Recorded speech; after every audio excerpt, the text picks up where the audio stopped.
While the man was sleeping, he suddenly sensed something strange. Every hair on his body stood on end. In a daze, he glanced toward the door, and saw a dark shadow standing there. Even stranger, Peter, lying in bed, didn't move an inch. Even as the shadow slowly crept closer, Peter remained frozen, staring blankly ahead. The dark figure approached, inch by inch, until it was right beside him. Peter's heart pounded violently, and then he woke up. It had all just been a dream. Maybe the stress was finally getting to him, but the real nightmare was just beginning. The next day, Peter stepped outside and ran into his neighbor. He casually mentioned the weird dream from the night before. That's when the neighbor told him that a young girl used to live in Peter's house. Not long after moving in, she was diagnosed with a severe delusional disorder. She kept claiming that something terrifying was living inside the house. Eventually, her parents revealed that she had died suddenly from a heart attack. Peter couldn't shake a deep sense of unease. Once he got back home, he immediately ordered security cameras online and hired someone to replace all the door locks. He installed cameras in every corner of the house.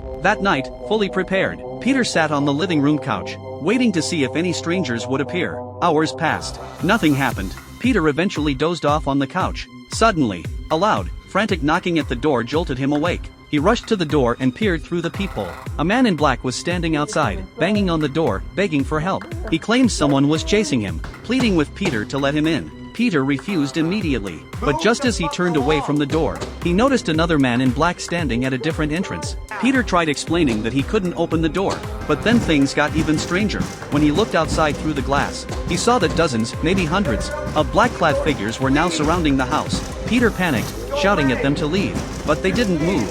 The relentless pounding on the doors and windows gave him a splitting headache. Eventually, he collapsed on the floor and blacked out. By the time he woke up, the sun was rising. Nothing in the house appeared to have been disturbed. But when Peter reviewed the security footage from the night before, he was horrified to see it. Someone had entered his house. Strangely, the intruder hadn't stolen or touched anything. Peter was left with a single, chilling question. Why had the stranger come into his home in the first place?